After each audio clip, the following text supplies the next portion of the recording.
Hello, everyone, and welcome to the sixth lecture of The Gift of the Magi, the author of which is O. Henry. Let us have a quick briefing up of the story till now before we move on to the next part of the story. In the first part, we have seen Della counting money. She had been saving every single penny she could to buy Jim a Christmas gift.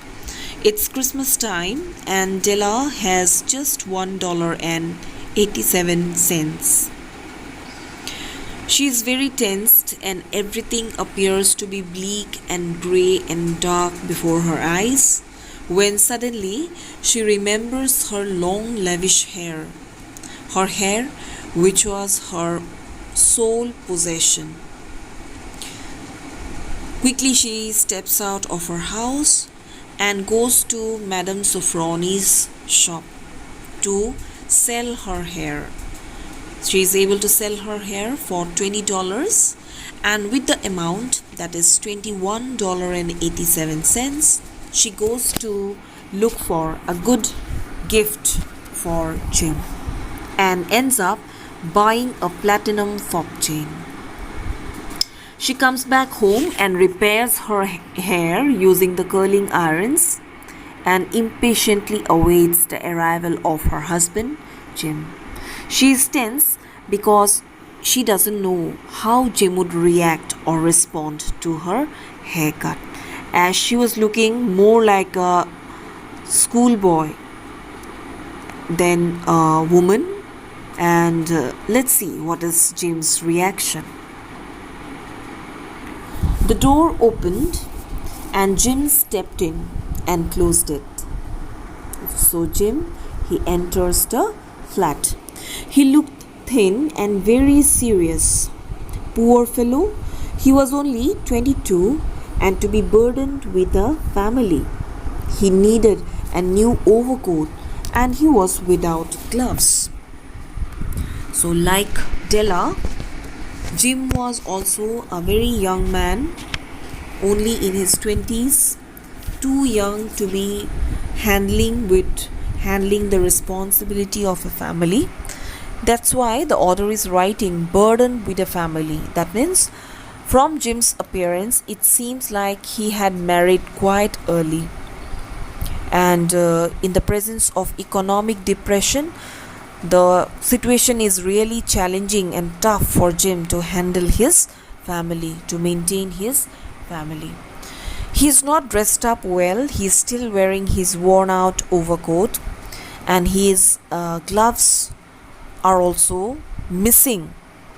It's very cold because it's December now, and December time in USA, it's a very cold season. It's very difficult to get out of the house without proper garments, especially without gloves. And yet, Jim had not thought of buying something new for himself. Maybe, just like Della, he was also trying to save money. Jim stopped inside the door, as immovable as a setter at the scent of quail.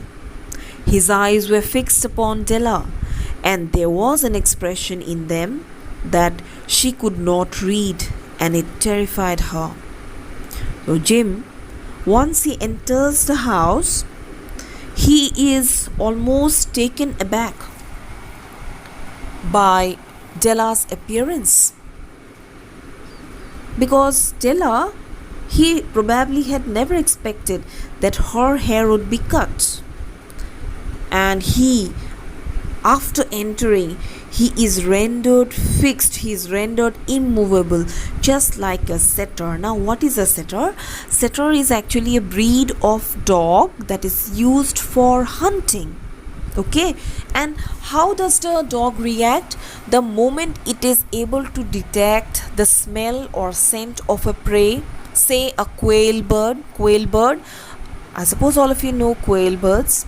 A small bird with brown plumage. Okay, so just like a setter dog when it detects the smell of a quail bird, it looks fixedly towards that bird or that in the direction of the prey. Similarly, Jim, after entering the room, he was also looking fixedly without moving, without blinking his eyes towards Della. Right? Understand? Okay. Now, Della, she was very terrified with this looks because his eyes were fixed and there was an expression which was very, very terrifying. So, what kind of an expression it was? It was not anger nor surprise. So, neither he was angry nor he was looking surprised, nor disapproval, nor horror, nor any of the sentiments that she had been prepared for. Before the arrival, remember, she was praying to God to make him believe that she is still beautiful. So, in a way, Della had already prepared for that first interaction with Jim. And that is why, prepared for that combat, or you can call that first hand reaction, she was sitting at the edge of the table awaiting Jim. But now that Jim was looking at her fixedly without any expression or with that strange expression, she is really, really terrified because she had not been prepared for anything like this. He simply stared at her fixedly with that peculiar expression on his face. So he had a very strange expression in his face, and with that expression, he was looking towards Stella. Della wriggled off the table and went for him. So Della walks away from the table and moves towards Jim.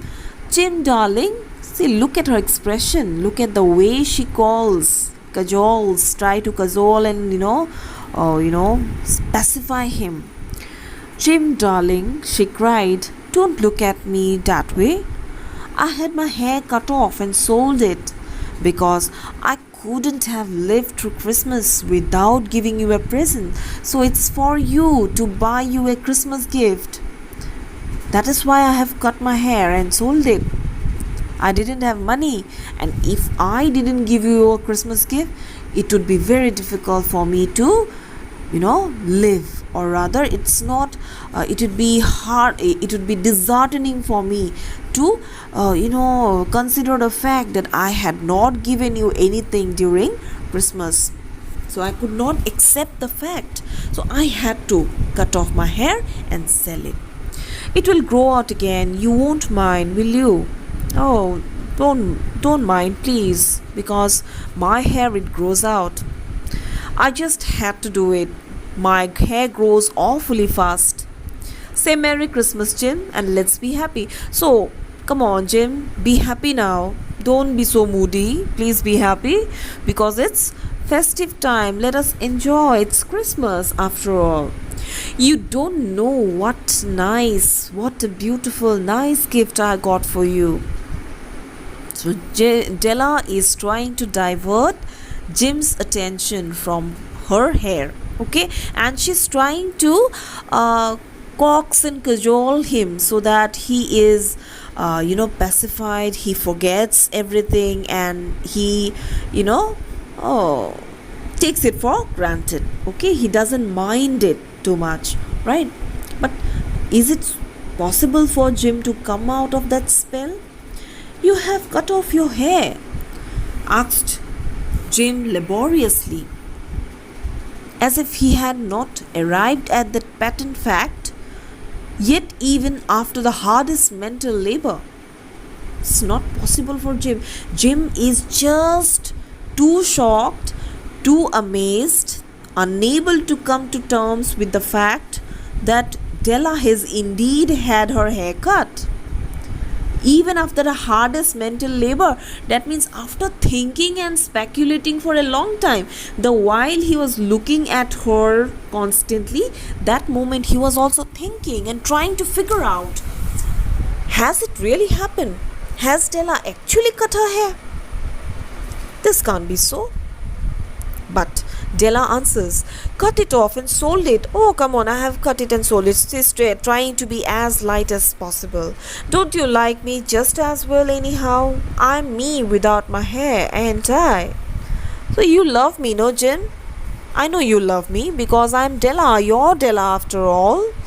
And see, my hair doesn't make any difference with or without hair. After all, I am your Della. Come on now. Be easy, take it easy, she says. Jim looked about the room curiously. He looked at Jim's reaction. He's still not believing his eyes. He's still searching for Della's hair. If not on her head, at least somewhere in the room. He's searching. So here, somewhere or the author is trying to add a pinch of humor, a pinch of light tone to break that mood of seriousness. Okay. And Jim, he's looking like a foolish boy. He's looking around searching for Della's hair. You say your hair is gone? He said with an air almost of idiocy. He's looking like an idiot the way he was asking the question.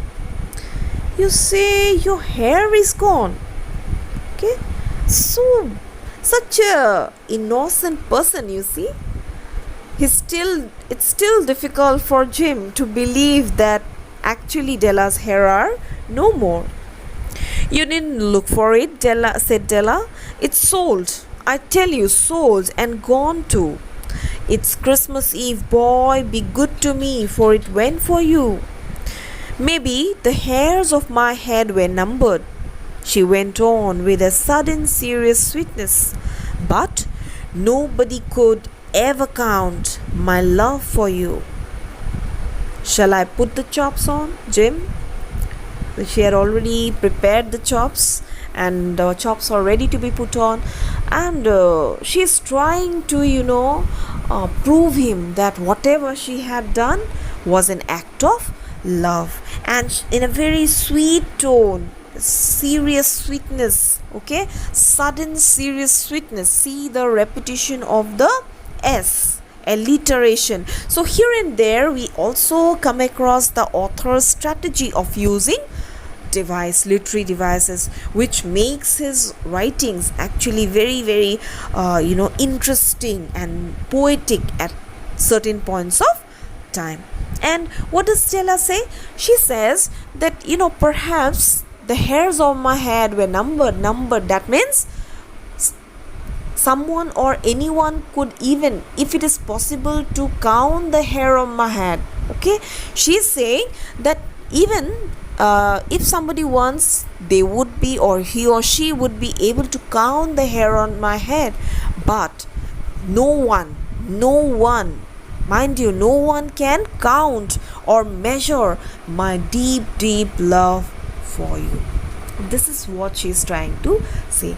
So she's trying to profess her love, her immeasurable love for Jim, and trying to prove that it was because of her immeasurable love, which is no comparison to her hair, that she had actually sold her hair.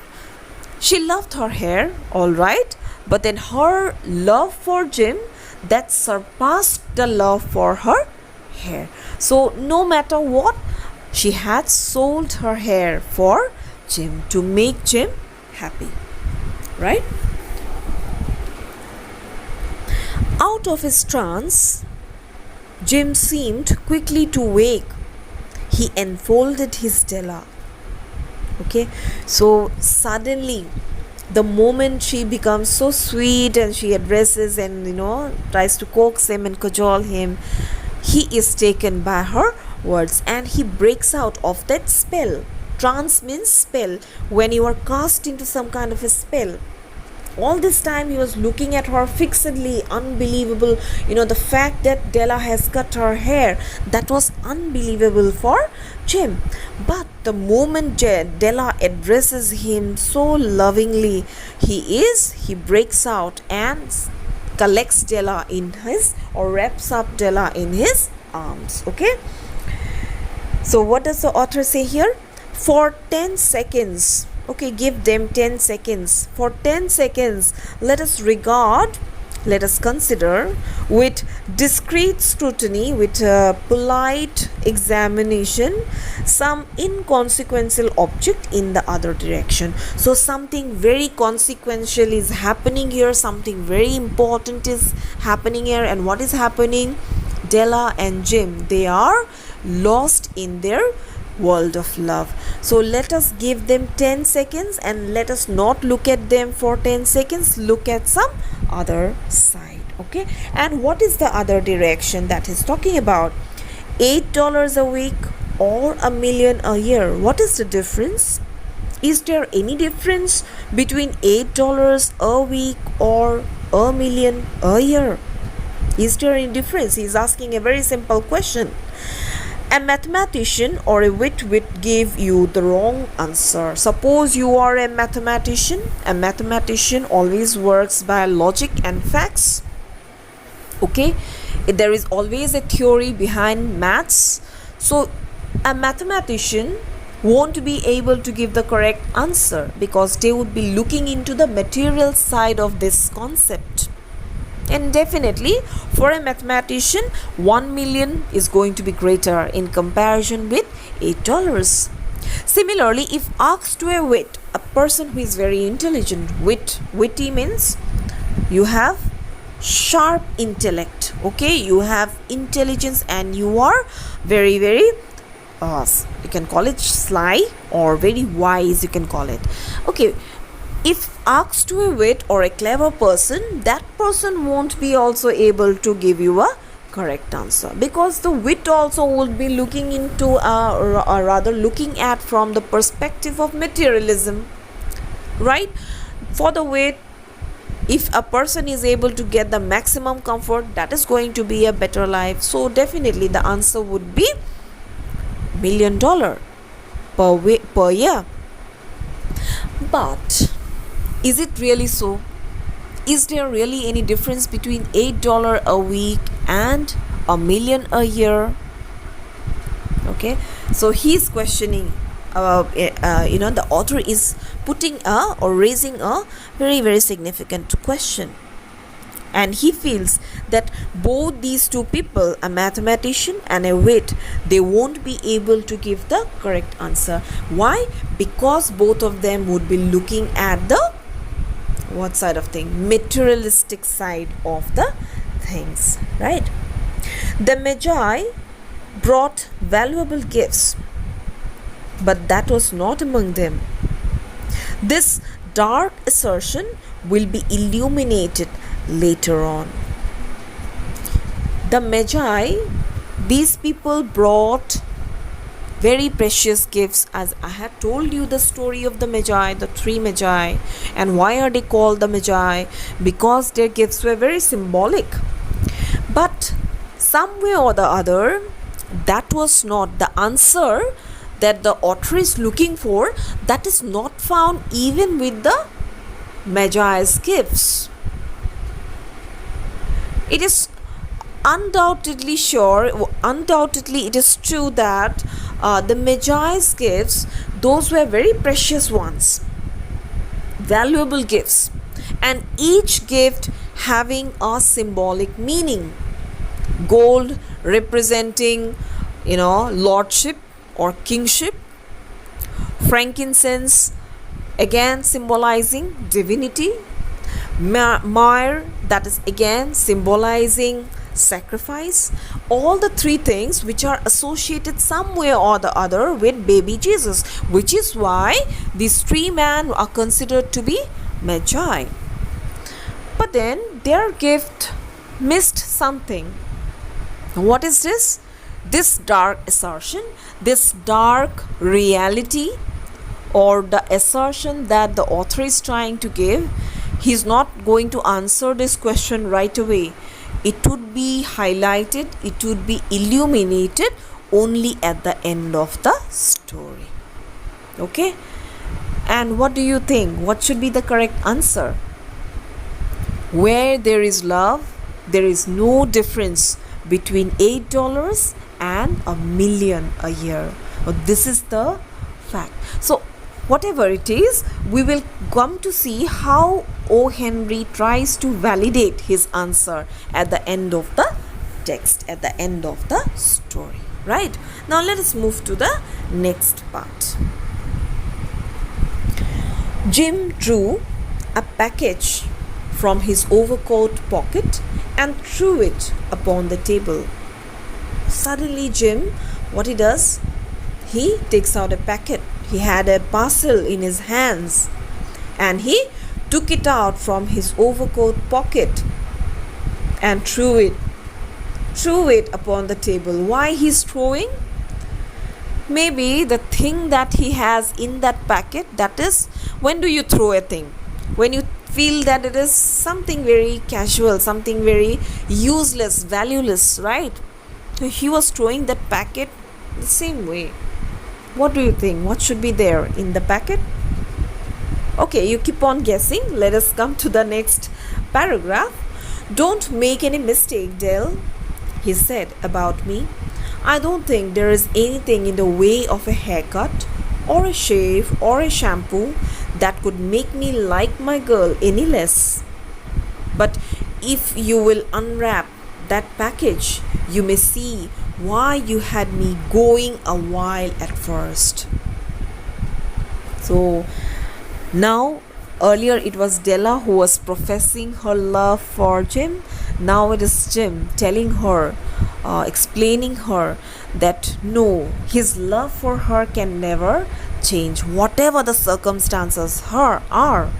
Whether she looked beautiful, whether she looked young or old, beautiful or ugly, whether she had hair or not, whether she had shaved her hair or kept it short or cut it off, nothing is going to make any kind of difference. There is no way could he love Della less. He always loved Della, he loves Della, and he will continue to love her forever. So that is what he asserts. Okay, but he is again putting in a condition that if you unwrap that package, can you see the package? Can you see that packet that I've placed on the table? Just have a look at it. Go and unwrap. Unwrap means open up, break the seal and open up the packet. You may see why you had me going a while at first. You will understand why I was lost in a trance. Why I was looking very shocked. It's not because you look ugly to me, you don't look beautiful, or rather you no more look beautiful to me. Nothing like that. There is some other reason, and that will be disclosed if you open up that package. Now what is that that is inside the packet? I also don't know, you also don't know. For that we have to go back to our text, that is in our next class. I suppose you have understood today's class. In case you have any problems, any doubts, please feel free to call me. There are surely doubts, and I would love to see you all calling me up or sending me a message and inquiring the question. Okay, if not possible, then at least you please comment on the section that is given below. And yes, don't forget to subscribe my channel so that I can have live classes with you as soon as possible. Thank you very much. See you all once again.